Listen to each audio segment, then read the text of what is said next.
Kongeye kubasuhuza cyane mwese mukurikirana Rwanda TV dutangiye isomo kwiga kudoda season ya 25 episode ni ya 3 aho turi gukora iyi kanzu yacu uri kureba hano. Dore no kanzu imbere iri kuri imeze inyuma ni gutya imeze. Iyi model turi kuyikora akantu ko kandi. Wewe twatanganye kuva kuri episode ya mbere kuri iyi season ya 25 warayibonye kuri makatino kanzu. Ubu ngubu tugeze kuri episode ya 3 ya kabiri mwarabibonye turimo ngo tudubura amadekupe. Ubu muri episode ya 3 tugiye guhuza vuba no kantu tuyiteranye tuze kuyisoza tudatinze cyane. No kuvango rero izi zimwe mu ncamake zagiye ziranga iyi modeli yacu yikanzu. Dore harimo gukata mwarabibonye no gupima nibyo twatangiriyeho. Dore angandi gutunganya amadekupe. Ibi byose ni muri episode ya mbere. Ibyanye no gukata byose wabasanga muri episode ya mbere ifite A na B. Byose ukabikurikirana kugira ngo ubashe kubona neza akantu ko kandi ukuntu bakora iyi kanzu yacu. No kuvango rero nta gutinda, reka nkomeze mwaduka incamake ariko ntago ziri butinda cyane, hanyuma dukomereza aho twagarukiye. Sasa rero dore ibi ngibi ntitwabikoze muri episode ya kabiri, ntimwabibonye turimo gushyiraho virizoline mwarabibonye. Dore ngibi ibi ngibi twarabikoze mwarabibonye, ariko sinzi nimba twarabisoje neza. No kuvuga ngo ubu ngubu tugiye kumeza twagarukiye, ubwo dusanga tutarabisoza neza nyine ngo turabisoza neza, hanyuma duhita dukomerezaho n'ibindi bishyashya. Dore aha ni ama-EPS, aya ni ama-EPS ariko y'inyuma. Ku muntu yibaza ngo ama-EPS y'inyuma azajyamo gute, nyine ugasanga ntiwari ubizi. Ubu ngubu nkwibye akabanga, gusa nyine nkoze amakosa n'igihe bamwe na bamwe bavuga ati ubwo sinzirirwa ndeba iby'igipande cy'inyuma ngo ari EPS zimeze kuriya ndazizi. Ariko ibyita no kwajya ureba akantu ku kandi. Dore aha ngaha turi gutunganya amaboko, aha ngaha tuzaba turi kuringaniza. Ibi byose muzayibona ukuntu baringaniza ikanzu. Hari abantu baringaniriza mu ikata, ibyo bintu ni amakosa bitewe. Gusa nyine hari igihe umuntu aba ariko amenyereye kandi akabikora neza, nabwo ntabwo mvuze ati ukora amakosa. Ariko ku bantu bagitangira kwiga kudoda batarabimenya cyane, kuringaniriza mu ikata ni amakosa. Kuko hari igihe uringaniza ukica umwenda, ukinjiramo cyane mu maha ugakata manini cyangwa mato, wajya gutera amaboko ukabona amaha ameze ukuntu. Niyo mpamvu nkubwira ngo ni amakosa. Mu gihe wamenyereye kudoda ubizi neza rwose, icyo gihe wenda gerageza ubikora, nimba wenda ubikora bikagenda neza, kuko bigenda neza tuvuze ko bigenda nabi kuri buri muntu wese. Rero nkubwira ngo kora subscribe, dore kanzu yacu ni iyi. Nyuma yaho numara gukora subscribe tuze dukomeza.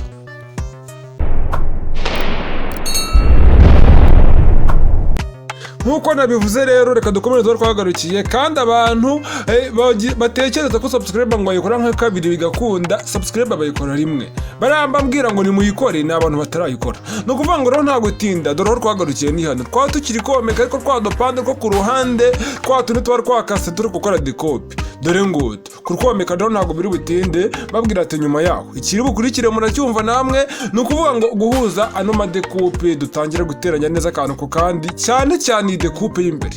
Ubundi abenshi bari kwiga nino somo mu bintu bishyashya mutegereje kubonamo harimo izi dekupe z'imbere. Nkumbwira ngo rero tugomba kuzitangira mu kanya. Muri kano gace dushobora kuzitangira mu kanya cyangwa se mu gace gakurikiraho ni hamwe n'ibyabura. Ariko muri kano nabwo turazikoramo ku minota yose, ubusa turaba tukiri komeka gusa. Ni ukuvuga ngo ureba neza akantu ko kandi nkubwira ati ntabwo ari dekupe gusa. Wabonye ko mu gukata haziye nk'ibintu byinshi, twize nk'ibintu bishyashya. Nka kiriya gipande cy'inyuma twakatiye rimwe, ni ubwa mbere twaba tubikoze. Kandi kiriya gipande cy'imbere twasiyemo dekupe, ni ubwa mbere dusize dekupe ahantu mu kantu ko kandi. Akantu ko kandi mvuga ni kwa kudoda umwenda, nkakora video yose nta kantu na kamwe ntarutse, tugakoramo dekupe. Ubu dekupe kuba tumenyereye kuyiga, nako mu mwenda woroshye. Ntabwo ari ubwa mbere kuze dekupe. Dekupe twayize mu ikote, mu ijiri, ariko mu mwenda udakomeye akantu ko kandi nk'ikanzu, iribaya cyangwa se n'iyindi myenda. Dore n'ubwa mbere tuyikozemo hano. Naho ubundi kuyiga bisanzweho ntabwo ari ubwa mbere. Mu ikote twayisezemo, nubwo bwose twasizeguye mu ikote hari uburyo twagiye tuyikoramo ngo tukinjiramo ngo hano hasi tukarikuramo ngo kubera ko ngo ikote ngo hasi ngo biba rimeze ukuntu. Muzajye kureba ririya somo ryo kwiga kudoda ikote, ni nko muri season wenda ndumva ari nk'iya 18 hagati aho. Ugendera ukuntu twiza gukora ikoti akantu ko kandi. No mu ijiri naho twarabyize, ariko dekupe ya hariya nyine hari ukuntu ibitandukanyemo akantu gato, ntabwo ari ibintu birenze cyane n'iyi dekupe yo mu ikanzu bisanzwe. Nabwo hano baba bitandukaniye, ni nka kwa kundi hasi ukuntu ibimenye, ukuntu ibimanuye hasi, kandi ikoti hasi riba rimeze nk'irekuye ukuntu. Kuko ikoti ntabwo riba ryegereye nko kino kanzu riba ryegereye. Bivuze ngo iyi kanzu urayiteranya nk'ibisanzwe dekupe ugahuza, ariko ikoti ryo hari ukuntu hasi nyine ikoti riba rirekuye. Ntabwo bigomberera ngo rihambire umuntu cyane bikabije, ntabwo ari sawa. Mujye kureba iriya season ya 18 murebe ukuntu bakora ikoti akantu ko kandi. nimba atari iya 18 ni iya 19, nimba atari iya 19 ni iya 17, hagati aho ngaho.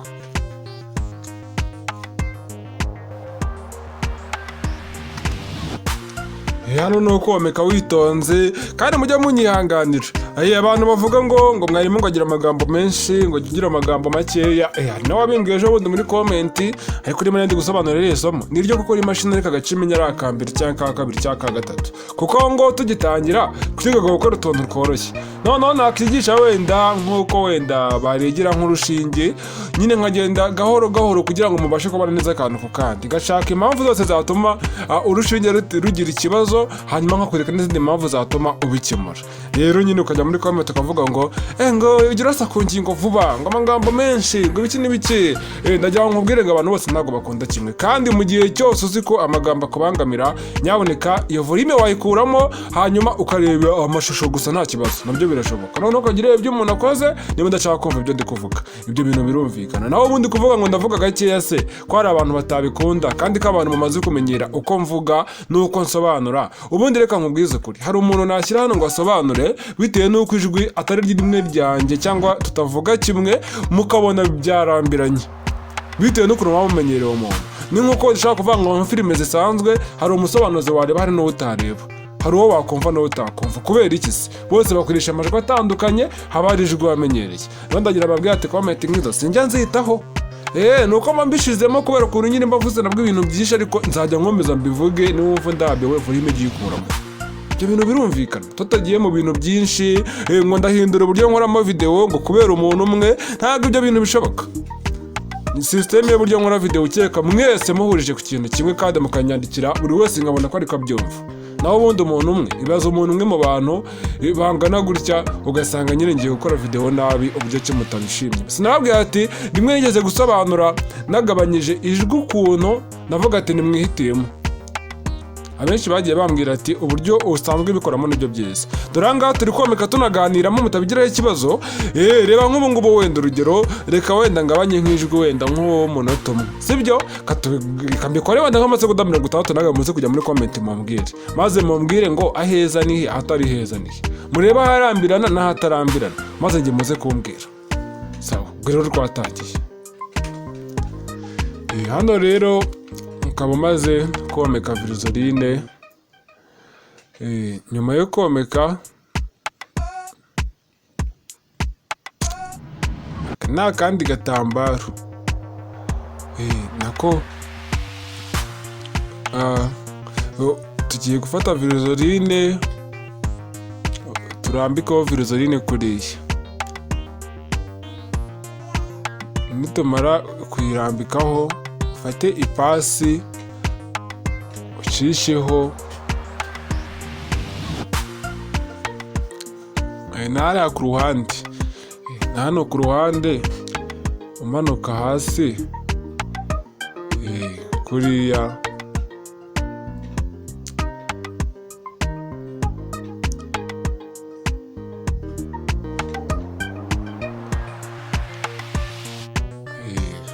Hano ku ruhande noneho uhite ufata umukasi, uhite ubihindura kuriya. Nyuma yaho ufate umukasi ukate, ugenda ukata ukomeza ukata.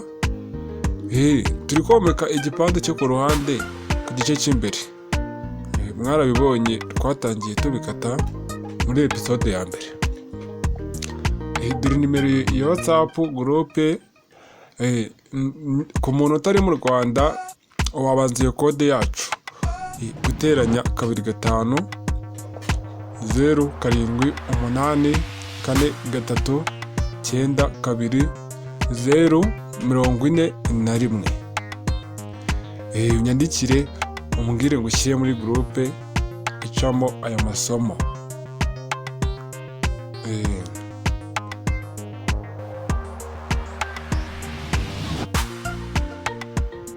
Hano turacyakata hano hasi.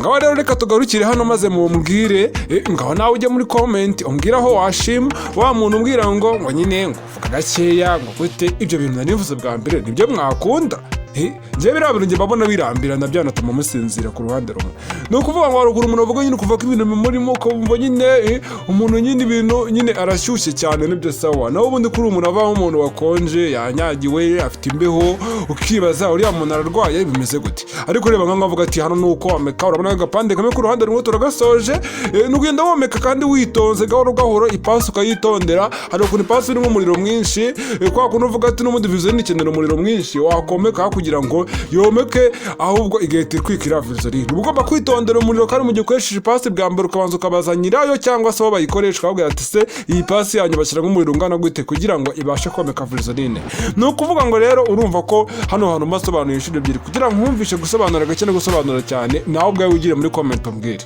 biriya bya mbere nibyo wakunda erega biriya bya mbere nanjye buriya byanyorohereza uzi ukuntu byanyorohereza kujya mvuga ijambo rimwe ngatuza nkaburaho akanya gato mu kanya najya gukora ikindi kintu nkongera nkagaruka biri ngo nawe mbwira amagambo yose mvuze hano nayo mvuze mu kanya gashize biratandukanye cyane birahabanye sigapande se gutya nawe uzavuga ati ngo ngufata vizoline ngo urambikeho ngo gutya na gutya ngambwira nawe ni ukuvuga ngo n'abambwiye ati ako kantu karimo k'akaziki ngo uzagakuremo umuntu ugira gutya akabimbwiye ko sinagakuramo nawe se reka nkubwire impamvu ntagakuramo kubera iki bari abantu bandi bakora ibiganiro ngo ibyegeranye n'ibiki kuki haba harimo akantu k'akabiti akantu k'akananga karimo kubera iki se bagashiramo kuki batagakuramo kandi nako karyoshya video ku muntu utazi ibanga ryako niyo mpamvu rero kaba karimo mu gihe mwarimo ari gusobanura gutya nako karimo nyine nshyiramo akavurime kako gake buriya mba nagabanyije volume noneho rero ijwi ryanjye akaba ariryo nzamura nibura kakaba karimo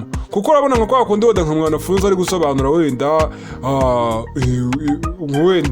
nyine ari kuvuga ku byegeranyo byiwe ukumva akantu karimo ukumva hari agasezemo cyane hari aho akagabanyije kuki atagakuramo burundu akavuga ibyo avuga ariko atagasezemo none se gute wumva agiye ko nahita ngakuramo burundu kandi nanjye mba ngakeneye kugira akaryoshye video zanjye ibyo bintu rero byose mba nabikoze nabipanze rero byose n'imipango ya mwarimu rero ntukagira ikibazo na kimwe kuko nimba amajwi gusobanura gutya bikubangamira tayari wikuramo volume kuramo volume hanyuma wikomereza wirebere video niwumva gureba amashusho gahoro bikunaniye nkuko nabikoze akantu ku kade nkuko wabyikorera ku mashini ufite uburenganzira bwo kuyatarutsa cyero taruta ariko ngo uri kwiho ntago mbigushyigikiyemo ni inama mbiyo ngiyo ariko nyine nimba nkubangamiye muri ubwo buryo genda utarutse si ubyemerewe nawe ubundi mwarimu akantu ku kandi tuzahoraho iri jwi rimeze gutya rizahoramo kari akabiti kazahoramo kireka mu gihe zagahindura ngashyiramo akandi nawe ubundi ibindi byose iyi systeme mafite uko nayiteguye rero nkubwira ati nyaboneka mwihangane ntago ari kuvuga ibintu byinshi murira ku kintu kimwe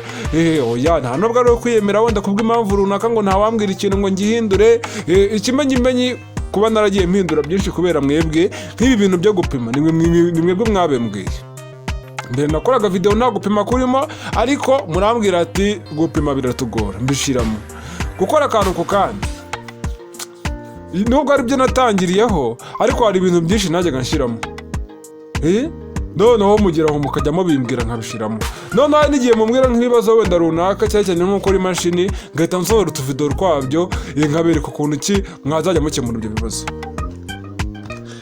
hano rero urabona ko nta gutinda urabona ko maze komeka udupande rwose kandi tunaganiramo cya kiganiro mba ntambitsemo buriya mwarimu aba yayipanze avuga ati reka tuganire kuri iyi ngingo hanyuma murashiduka kwamaze no komeka gusa murabona tudasoje ubu tuvuga dore ibipande byose nabyometse igisigaye hano ngiye gutangira guteranya dekupe cyo kintu cya mbere ngiye guheraho kugira ngo ibipande by'imbere tubivireho rimwe ngiye guhuzahuza kwa kundi ako n'ubwa mbere tugiye kubikora ku ikanzu n'ubwa mbere kaze muri kuntu mahuza dekupe ni ukuvuga dore iki ni cya gipande cyo hagati gifite n'icyacyo sinabwiye ngo turatangira dekupe muri kano gace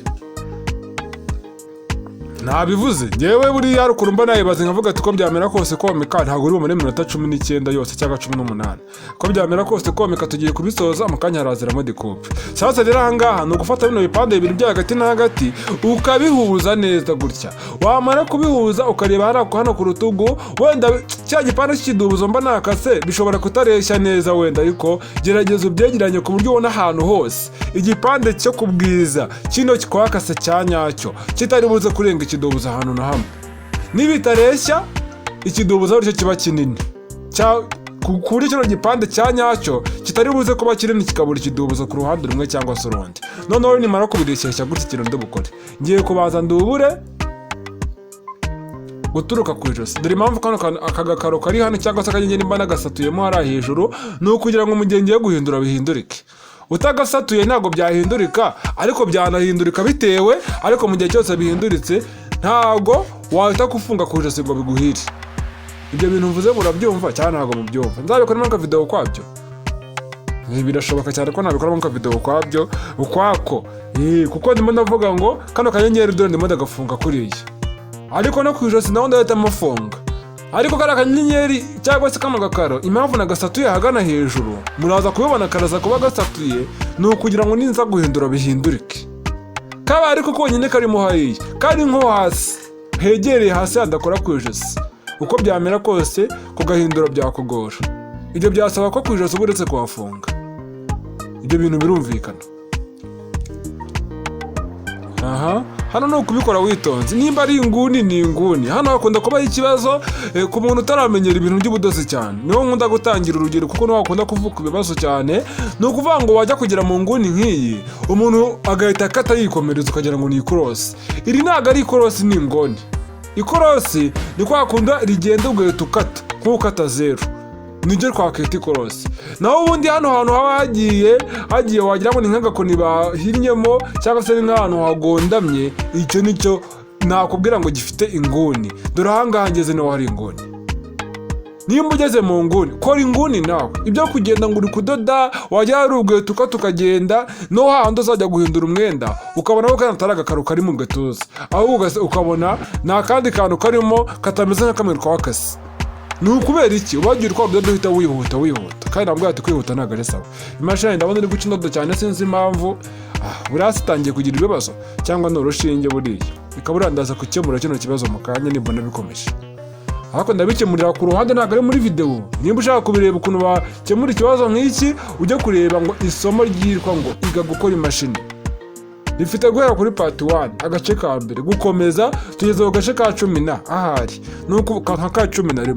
Ni ukuvuga ngo wajya kwiga aho ngaho kuko ibibazo byose by'imashini ibyinshi tumaze kubyigaho.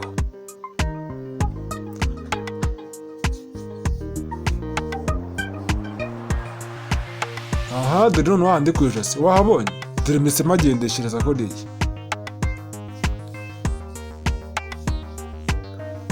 Nimero ya WhatsApp groupe ngiyo. Dore ngiyo ukeneye kujya muri groupe, fata iyo nimero unyandikira umbwire ngo nshyira muri groupe. Nimba wenda kujya kuyandika kakanya bitakubangukiye kuri kureba video, ujye numara kureba iyo video, ujye muri comment, urabonamo link ya groupe, ukore join. Iyo groupe niyo kwiyandikishirizamo. Ntabwo ari groupe y'ifite cyangwa amasomo. Niba ushaka kujya muri groupe y'ifite cyangwa amasomo, wanyandikira kuri WhatsApp cyangwa se ukajya muri iyo link ya groupe ukayijoininga ukiyinjiramo, hanyuma nkakubwira amategeko n'amabwiriza bituma ujya muri groupe y'amasomo. Noneho ukabyubahiriza, wamara kubyubahiriza gushyira muri groupe y'amasomo. Nta bindi birenze. Kandi abantu mbwira akantu k'inkunga, nkabona barambwiye ati none se ngo views ngo hasi ihagije, aya masomo yajya mu nogera views zingana gute? Uyirebye iyi video uri kureba urabona ifite nibura nk'ibihumbi 100 views, ko washobora kuva amafaranga yatuma havanga amasomo menshi kandi nyine umusaruro tukavuga ati kabisa izi views ni sawa. Ngaho reba nawe ni ukuvuga ngo ushaka kureba video nk'ubu ugasanga ifite nko muri 100, 1000, yego iyo nizo views nazo zakora, ariko ntabwo za views zavamo ibintu by'ibitambaro byinshi, bivamo amasomo, bivamo ibintu by'amashooting n'ibiki. Ntabwo umusaruro wose wakora ibyo bintu. Ni ukuvuga ngo abakene akantu k'inkunga ku ruhande. Iki kibazo nabwo hari umuntu wakimbajijeho. Ni ukuvuga ngo ahangaha tukimara kudubura duhita dukata kuriya. Wabibonye? Ubwo nsubirije rimwe n'umuntu wakimbajije ambwira ati inkunga ya views si bihagije mwarimu, turagukunda nukuri. Nyine ku kantu ko gunkunda ni sawa, ariko inkunga ya views gusa ntabwo bihagije. Ese simbe gusobanurira. Ni ukuvuga ngo rero ahangaha urabona ko dore ka kanyenyeri kacu k'imbere mu gatuza dore karimo. Noneho ubwo tukata ka kantu gatuma bihindurika neza. Byose tuzabikora mu gace ka 4 muri episode ya 4 kuri season ya 25. Nkubwira ngo ingiyi ari episode ya 3 kuri season ya 25. Bye bye. Nkubwira ati umenye neza ko wakoze subscribe. Katuzabonane ejo. nzayambariza agace kamwe ku munsi kuko abantu benshi bararambirwa nasohora uduce twinshi ugasanga muri kwigira kamwe gusa mu kwikomereza. Ngiye kujya maza agace kamwe hano amasaha 24 mbone kuhashyira kandi. Rero nimero y'inkunga ngiyo ukeneye kudutera inkunga kudushyigikira koresha iyo nimero. Kandi ikindi amazina ni Valence, ukeneye ubundi buryo unyandikire kuri WhatsApp. Urabonaho Valence ariko ni redezina. Ukeneye ibindi bisobanuro wanyandikira kuri WhatsApp. Kumbwira ngo reka tuzabonana muri episode y'ejo. Bye bye. Ndabakunda cyane kandi byiza biracyaza. Mu kanya urebe no gukora imashini naho ni agace kamwe buri munsi. Bye.